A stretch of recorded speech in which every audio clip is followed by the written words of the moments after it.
सभी श्रोताओं का आल्हा उदल की कहानी में हार्दिक स्वागत, अभिनंदन।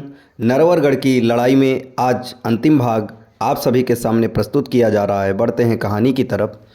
पंचसावत पर आल्हा चढ़ गए और घोड़ा पपीहा पर मलखान चढ़ गया। ढेवा ने घोड़ा मनोरथा पर सवारी करी।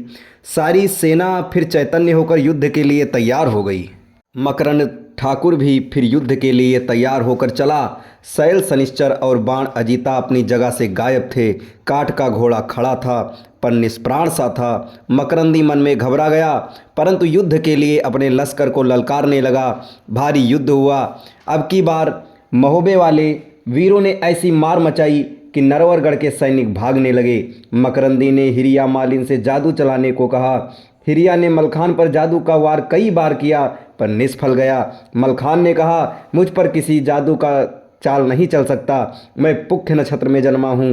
कुंडली में 12वें घर में बृहस्पति बैठे हैं। मुझे काल का भी डर नहीं है। मलखान हिरिया के पास जा पहुँचे और जल्दी से उनका जूड़ा काट लिया।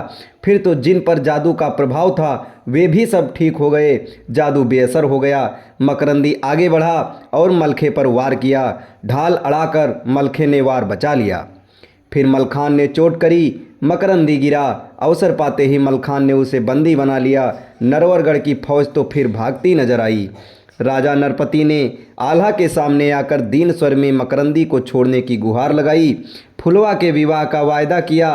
आल्हा ने उदल को रिहा करने की शर्त रखी। नरपति सिंह ने उदल ही नहीं सभी की रिहाई कर दी। राजा नरपति ने महल में जाकर पंडित बुलवाए और भांवर की तैयारी शुरू कर दी। तभी माहिल वहां पहुंचे और बनाफरों में ब्याह न कराने का उपाय सुझाया। उनकी सलाह पर 2000 हथियारबंद सैनिक कोठरियों में छिपा दिए गए। आल्हा से कहा गया कि सभी घर परिवार के ही लोग भांवर पर आएंगे। जैसे ही वे घर घर के लोग मंडप में पहुंचे, फाटक बंद कर लिए गए।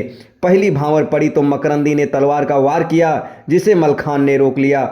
दूसरी भांवर पर हल्ला मच गया और कोठरियों से निकलकर सब सैनिकों ने आक्रमण कर दिया, परंतु महोबे वालों ने ऐसी तलवार चलाई कि सब मारे गए या भाग गए।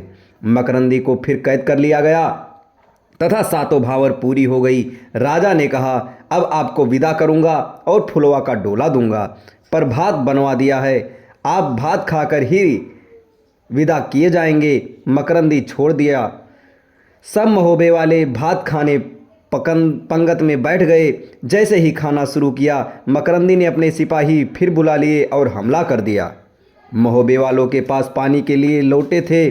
उन्होंने लोटे से ही वार करने शुरू कर दिए। 3 घंटे तक लोटे के वारों से ही उनके सैनिक के छक्के छोड़ा दिए गए। राजा नरपति ने हाथ जोड़कर कहा, हम जान गए कि महोबे वालों का कोई मुकाबला नहीं। आप अपने नेगी बुलवा लो, हम बिटिया को विदा करते हैं। आल्हा ने गहनों का टोकरा फुलवा के श्रृंगार के लिए भेज दिया। श्रृंगार करके फुलवा पालकी में बिठा कर विदा कर दी गई। सागर पर बारात ठहरकर फिर रूपन ने राजमहल में समाचार दिया। फिर तो स्वागत की तैयारी की गई। मंगल गीत गाए गए। रानी मल्हना ने फुलवा रानी को पालकी से उतरवाया। बधाई बजी। महोबा सारा सजाया गया। सब बारात में आए राजाओं को उपहार दे देकर विदा कर दिया गया। ब्राह्मणों आदि को नेक जोग और इनाम दिए गए। इस प्रकार उदल का विवाह संपन्न हुआ। अब इसके आगे की कहानी, एक नई कहानी आप सभी के सामने अगले वीडियो में प्रस्तुत की जाएगी। तब तक हमारे साथ बने रहें। धन्यवाद।